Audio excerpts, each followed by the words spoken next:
Hi, everybody. Welcome back to Patriots History. I'm the co-author of Patriots History of the United States, Larry Swikart. Hang on, I have this nagging problem. But I put on my fan because it is warm here. Yes, it's Arizona. Yes, it's in the 70s. And we don't turn the air conditioning on in winter if we don't have to. And yes, it gets warm.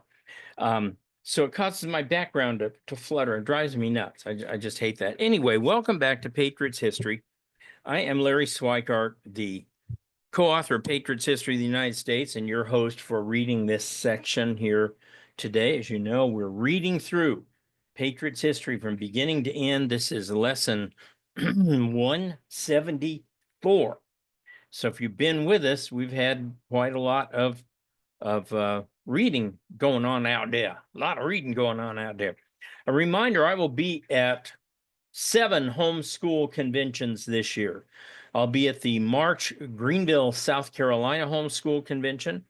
I'll be at the March St. Louis, St. Charles, Missouri homeschool convention 2 weeks later. In April, I will be at the Cincinnati Great Homeschool Convention. I will be at the Florida Parent Educators Association convention in Orlando. That's in May. In June, I will be at the California Homeschool Convention in Ontario. And then the, maybe I got them mixed up in terms of their order. And then the Austin Homeschool Convention in Texas. And then I wrap up the year in my home state of Arizona at the Arizona Home Educators Association. At most of those, I don't know about Arizona and Florida, but at most of them, I will be delivering a talk on teaching modern and current history. And this is really something that's kind of hard to do. I'm writing a new book called America in the 21st Century. I should deliver it in the next 2 weeks, and it should be out sometime around Christmas. And it's hard writing current events, right? Because you have to judge what is significant, what should you record and what should you not record. In 100 years, what will people say? Man, why did they put this in? That was meaningless, right? So anyway, that's what I'm doing there. Remember, if you need a full curriculum of U.S. or world history, you can get it at thewildworldofhistory.com. And I teach every lesson of Patriots History of the United States in video. I also teach every lesson in the world history course in video. If you want more politics, go over to my Wild World of Politics site where you can get the Insider, and we are packaging my Insider, which contains my video commentary 3 days a week on political stuff, with my very successful Substack written columns, which currently cost you $80. So we're going to make it a package deal. Sign up for the Substack and get the Insider. Sign up for the Insider, get the Substack. However it works, you'll get it either way. And I think you'll really like that deal. So if you don't have Patriots History of the United States, the 15th anniversary edition, that's what I am usually reading from. Now, today, as is our wont, when we come to a document that's referenced in the book, I stop and go to Patriots History Reader by Dave Doherty, Mike Allen, and myself, and we read the whole document there. So you get a flavor of what the people were actually saying. So we are in chapter 12, Sinews of Democracy, and we are in a section called, what is it called? I forgot what it was called. Can't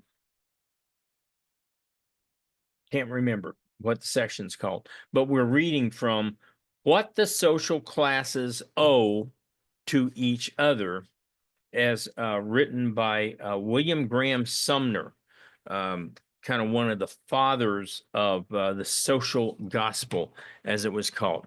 So we're starting, we read about half the document last time, and we're starting here On the top of page 209, every man and woman in society has one big duty. That is to take care of his or her own self. Imagine that today.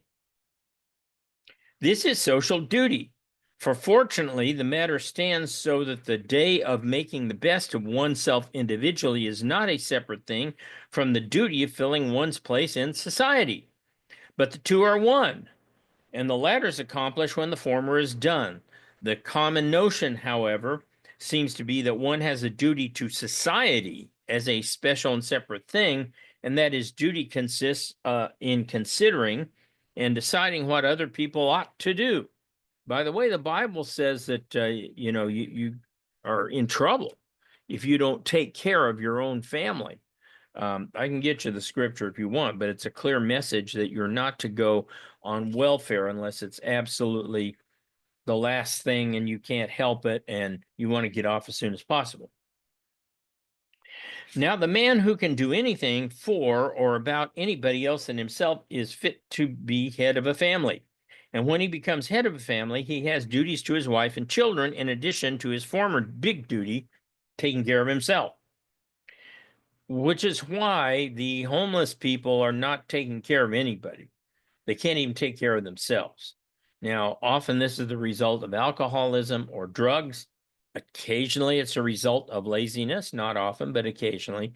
Very, very seldom is it the result of the fact of not enough affordable housing. There may not be enough affordable housing in Los Angeles, in a coastal community, but go to the interior of America, you'll find affordable housing. Then again, any man who can take care of himself and his family is very exceptional position if he does not find in his immediate surroundings people who need his care and have some sort of personal claim upon him. If now he is able to fulfill all of this and take care of anybody outside his family and his dependents, he must have a surplus of energy, wisdom, and moral virtue beyond what he needs for his own business. In other words, the guy's a Superman. No man has this, for a family is a charge which is capable of infinite development, and no man could suffice as the full measure of duty for which a family may draw upon him. In other words, it's impossible to have more than enough energy for yourself and your family, he says. And by the way, how many times do you see great preachers, great philanthropists, this, that, and the other, geniuses, Steve Jobs, who just don't take care of their families, right? Happens. No man has this, for a family is a charge which is capable of infinite development. No man could suffice to its full measure of duty for which a family may draw upon him. Neither can a man give to society so advantageous an employment as his services, whatever they are, in any other way as by spending them upon his family. In other words, if you got excess energy, time, so on, you should be spending it on your family, not on society. Upon this, however, I will not insist. I recur to the observation that the man who proposes to take care of other people must have himself and his family taken care of after some sort of fashion, and must have as an as yet unexhausted store of energy. Again, he's doubtful. The danger of minding other people's business is twofold. First, there's the danger that a man may leave his own business unattended to, and secondly, there's the danger of an impertinent interference with another's affairs. The friends of humanity almost always run into both dangers. I am of one humanity, and I do not want any volunteer friends. I regard friendship as mutual, and I want to have my say about it. I suppose that other components of humanity feel in the same way about it. If so, they must regard anyone who assumes the role of a friend of humanity as impertinent. The reference of the friend of humanity back to his own business is obviously the next step. The amateur social doctors who are like amateur physicians, they always begin with the question of remedies, and they go at this without any diagnosis or any knowledge of the anatomy or the physiology of society. They never have any doubt as to the efficacy of their remedies. Does this sound like the people who ran the China virus or COVID fix, right? The COVID cure. They had no idea what they were doing. Even Dr. Fauci admitted that he just threw things out. Yeah, 6 feet, masks, yeah. And Dr. Birx just the other day admitted in a televised interview that she made up half the stuff she imposed on the rest of us. So they never take account of any ulterior effects which may be apprehended from the remedy itself, i.e., in the vaxes, all the side effects, deaths, and so on and so forth.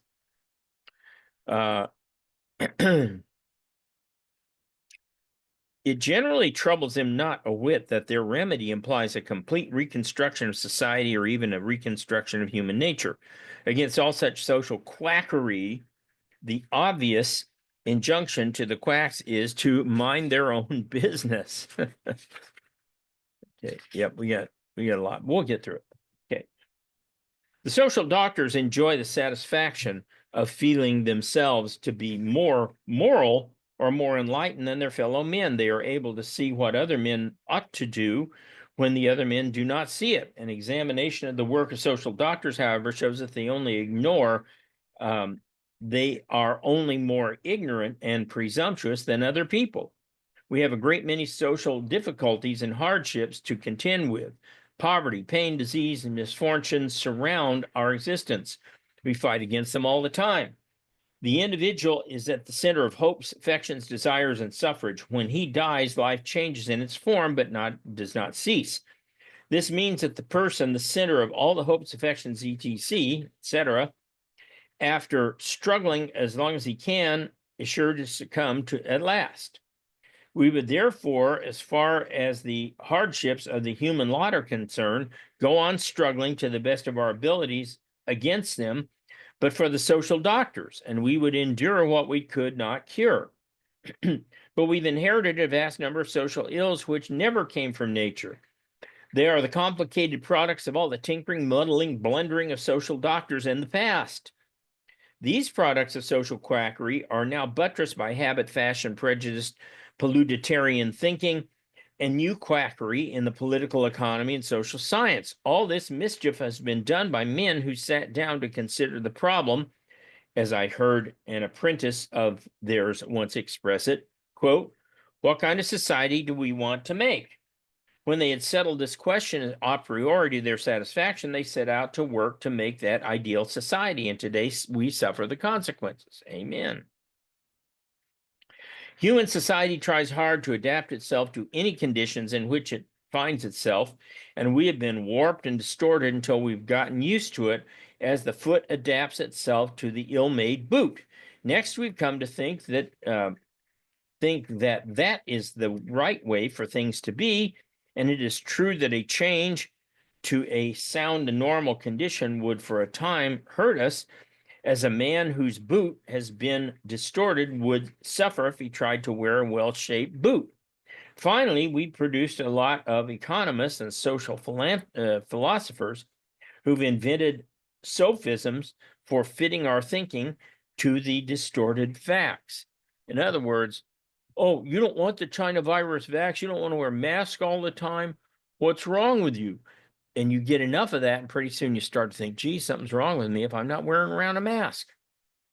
Society, therefore, does not need any care or supervision. If we can acquire science of society based on observation of phenomena and the study of forces, we may hope to gain some ground slowly toward the elimination of old errors and of the reestablishment of sound and natural order. Whatever we gain that way will be by growth, never in the world by reconstruction of society on the plan of some enthusiastic social architect.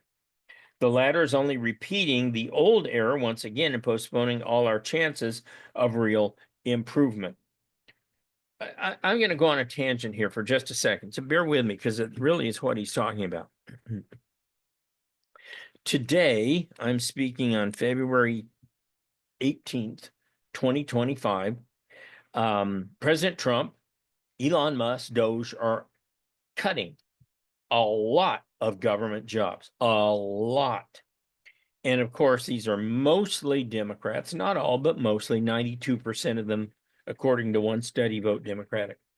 And so what's happening is they're going to judges to try to get the judges to prevent the president from doing his constitutional duty, which is to run the executive branch as he sees fit. Namely, if he wants to fire people, he can fire people. Well, so here's where this last paragraph comes in pretty pertinent. These judges think they are doing all of these fired employees a favor by going to bat for them and trying to stop President Trump. But the fact is, he is going to win on all these suits because constitutionally that is his prerogative to hire and fire employees of the executive branch. And likewise, there is an order out there in which he offered people, I think through the end of February, a buyout if they just leave, just take the money and run, and you got something like health care through September, and you got paid through September, something like that. But you were no longer a federal employee. Well, judges have extended that. In other words, they're giving people more time to dawdle when they should be out there confronting the problem in their life, i.e., they don't have a job. They probably don't have the right skills to get a job in the private sector, and they need to address that quickly. The sooner they address it, the better off they are going to be. But the judges are interfering with that, and now they're going to actually make life harder on these people because they're going to have less time on their buyout to go find a job. I want to recommend a movie to you. I don't do this often, and it may have some language in it I can't remember. But it's a very good movie, and it's called Company Men. Features Ben Affleck and Tommy Lee Jones. And the gist is that they are part of a giant mega corporation, which they are involved in the shipbuilding industrial side of this corporation. They build travel ships, cruise ships, things like that. Well, they're not selling. And so they have to start cutting people in the workforce. And they start at the bottom, but they work their way up. And what's great about this movie is Ben Affleck is a lower tier manager, but a manager who's pretty well paid. He drives a Porsche. He belongs to a golf club. They live in a very expensive house in Boston, I think it was. And right away, the day he's fired, his wife says, "We've got to put the house on the market. We'll get a better price. We got to put the house on the market right now." And he wants to deny it's happening. "Oh, we don't need to do that. It'll come around. I think things will shape up. I'll find another job, blah, blah, blah." And it's an interesting case study of somebody who's been fired from a very high-paying job at a fairly young age. And then what you see in the movie is that steadily each person above him starts getting laid off as well. And watching them confront this, because you spend up to your level of income, right? So if let's say Ben Affleck has a $180,000 a year job, Chris Cooper, who maybe is above him, has a $250,000 a year job, but Cooper's expenses, because he has a daughter at Brown University, are as high for him as Ben Affleck's expenses are for him. It's a very sobering movie. And if you can put up with some of the language, and I don't think there are any sex scenes, but there's inferred sex or whatnot, it's a very good movie. And ironically, Kevin Costner ends up as the hero because he has a home construction and refurbishing business, and he hires a crew, and he finally gives Ben Affleck a job working construction, which he's no good at, but nevertheless, he gives him the job, right? And you find out that Kevin Costner keeps his crew going through the winter when they don't have much business at his own expense because he cares for his crew, his family, as it were, right? It's a very good movie, sobering movie, Company Men. All right. Society needs, first of all, to be freed from these meddlers, that is, to be let alone. Here we are then, once more back at the old doctrine, laissez-faire, Let us translate it into blunt English. It will read, mind your own business. It's nothing more than a doctrine of liberty. Let every man be happy in his own way. If his sphere of action and interest impinges on what any other man does, there will be compromise and adjustment. Wait, wait for the occasion. Do not attempt to generalize those inferences. I'm sorry, interferences. Or to plan for them a priori. We have a body of laws and institutions which have grown up as occasion has occurred for adjusting rights. Let the same process go on. Practice the utmost reserve possible for your interferences, even of this kind, and by no means seize occasion for interfering with natural adjustments. Try first long and patiently whether natural adjustment will not come about through the play of interests and of voluntary concessions of both parties. In other words, mind your own business and things will work out most of the time. What now is the reason why we should help each other? We may philosophize as coolly and correctly that we choose about our duties and about the laws of right living, and one of us lives up to what he knows. The man struck by the falling tree has perhaps been careless. We are all careless, environed as we are by risks and perils which befall all of us, misfortunes of no man is in a position to say, I know all the laws and am sure to obey them, therefore I shall never need aid or sympathy. You say nobody can really do that. Men, therefore, owe to men in the chances and perils of this life aid and sympathy on account of the common participation of human frailty and folly. He's arguing because we all suffer this stuff at some time or another, we all owe it to each other to help each other out when we can. Men, therefore, owe to men in the chances and perils of this life, and as sympathy on account of the common participation of the human frailty and folly. This observation, however, puts aid and sympathy in the field of private and personal relations under the regulation of reason and conscience, and gives no ground for mechanical and impersonal schemes. We may then distinguish four things. 1, the function of science is to investigate truth. Wow. Is that what we've had science doing recently?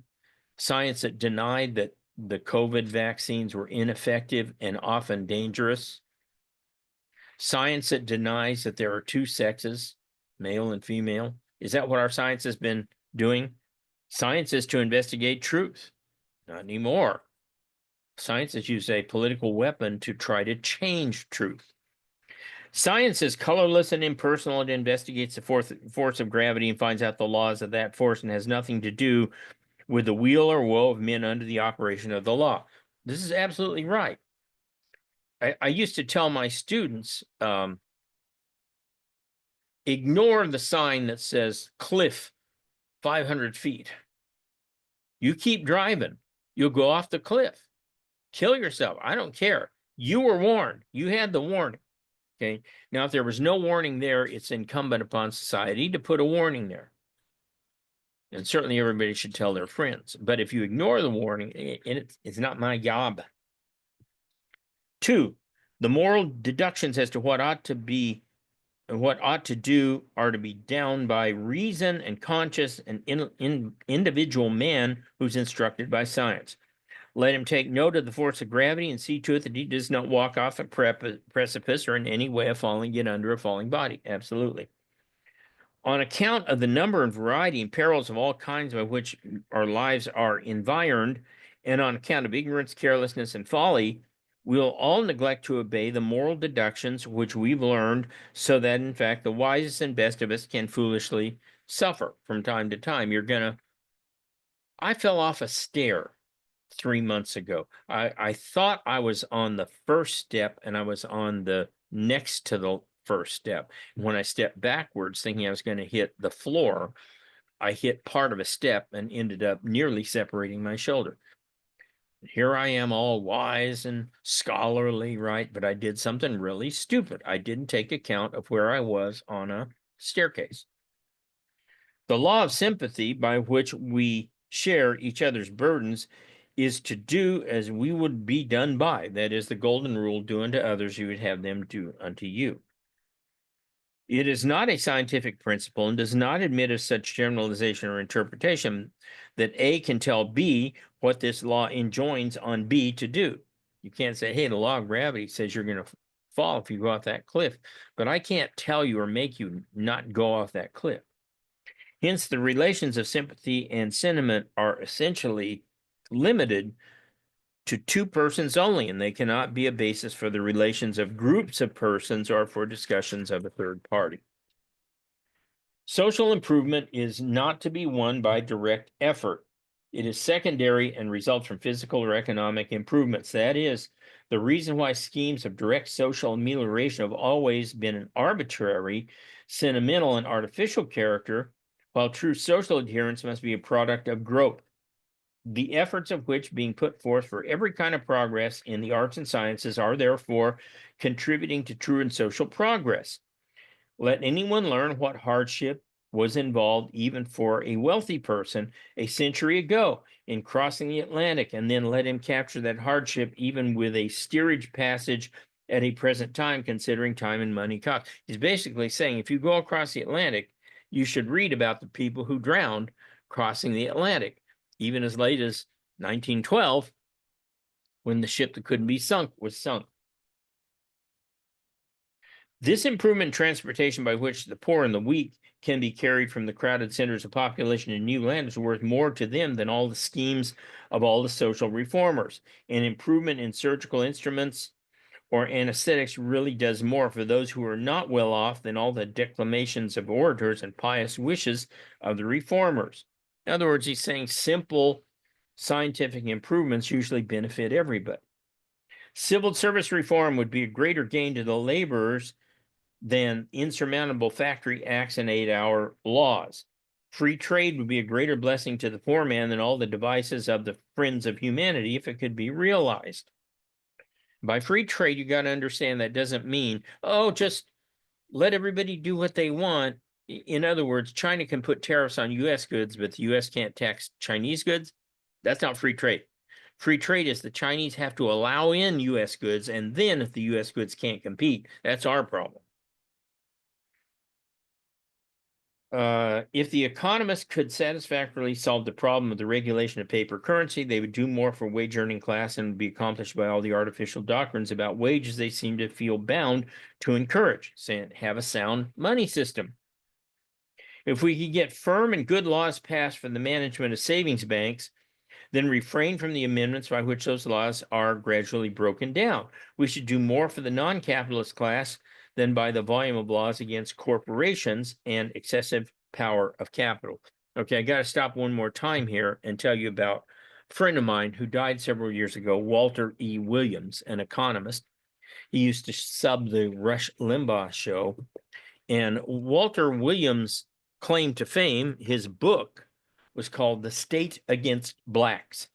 And he looked at how using all sorts of things from hairdresser regulations to all sorts of smaller laws that constrict how much people are able to compete, you really hurt minorities the most. In his case, for example, he looked at hairdressers in Missouri who did what we will call black hair, African American hair, braiding, cornrows, that kind of thing.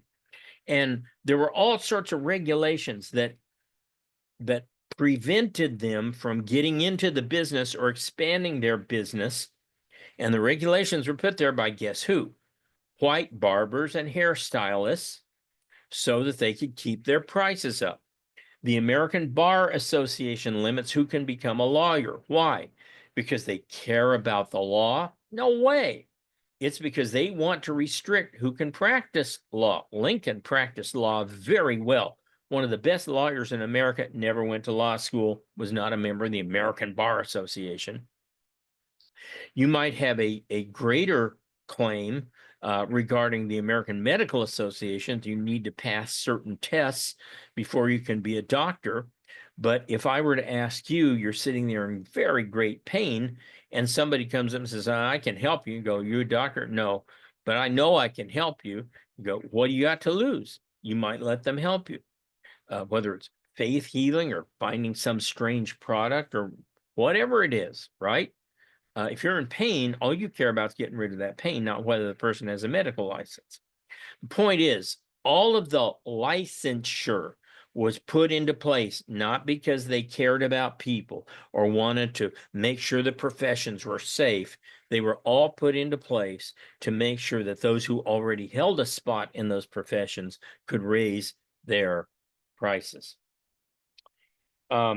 Now, the aid which helps a man help himself is not at least akin to the aid which is given to a charity. If alms are given, or if we make work for a man or give him employment or protect him, we simply take a product from one and give it to another. If we help a man to help himself by opening the chances around him, we put him in a position to add to the wealth of the community. This is the old give a man a fish, you feed him for a day, teach a man to fish, you feed him for his life. By putting new powers in operation to produce, it would seem that a difference between getting something already in existence from the one who has it, the forgotten man, and producing a new thing is by applying new labor to natural materials would be so plain as to never be forgotten. But the fallacy of confusing the two is one of the most commonest of all social discussions. We have now seen that the current discussion about the claims and rights of social classes on each other are radically erroneous and fallacious. And we have seen an analysis of the general obligation which we have to each other leads us to nothing but an emphatic repetition of an old, well-acknowledged obligation to perfect our political institutions. We've been led to restriction, not extension, of the functions of the state. And we have also been led to see the necessity of purifying and perfecting the operation of the state in the functions which properly belong to it. If you reduce the number of functions of the state, it will start doing those things it's supposed to do better. If we refuse to recognize our classes in existing society when perhaps a claim might be set up that the wealthy, educated, and virtuous have acquired special rights and precedents, which they have, we certainly cannot recognize any classes when it is attempted to establish such distinctions for the sake of imposing burdens and duties on one group for the benefit of others. The men who have not done their duty in this world never can be equal to those who have done their duty more or less well. If words like these, wise and foolish, thrifty and extravagant, prudent and negligent, have any meaning in our language, then it must make some difference how people behave in this world, and the differences will appear in the position they acquire in the body of society and in relation to the chances of life. They may then be classified in reference to these facts. Such classes always will exist, and no other social distinctions can endure. If then we look at the origin and definition of the classes, we shall find it impossible to deduce any obligations which one of them bears to another. The class distinctions simply result from different degrees of success, amen, which men have availed themselves of the chances which were presented to them. Instead of endeavoring to redistribute the acquisitions which have been made between the existing classes, our aim ought to be to increase, multiply, and extend the chances, increase opportunity, not take from one to give to another. Such is the work of civilization. Every old error or abuse is removed. Abuse which is removed opens new chances of development to all of the new energy of society. Every improvement in education, science, art, or government expands the chances of man on earth. Such expansion is no guarantee of equality. On the contrary, if there is equality, some will profit by the chances eagerly, and some will neglect them altogether. Therefore, the greater the chances, the more unequal will be the fortune of these two sets of men. I've always said one sign of a greatly accelerating economy is you're going to see a lot more millionaires because they're the ones taking the risk. The yearning after equality is the offspring of envy and covetousness, and there is no possible plan for satisfying and yearning what can do aught else than rob A to give to B. Consequently, all plans nourish some of the meanest vices of human nature, waste capital, and overthrow civilization. But if we can expand the chances, we can count on a general and steady growth of civilization and advancement of society by and through its best members. In the prosecution of these chances, we all owe to each other goodwill, mutual respect, and mutual guarantees of liberty and security. Somebody's coming to take B's liberty. You better stand up because yours is next. Beyond this, nothing can be affirmed as a duty of one group to another in a free state. Whew. That was a long one, but very important. It has a lot of meaning for today. When we come back, we'll rejoin our reading in Patriot's History of the United States and get this off my screen. All right.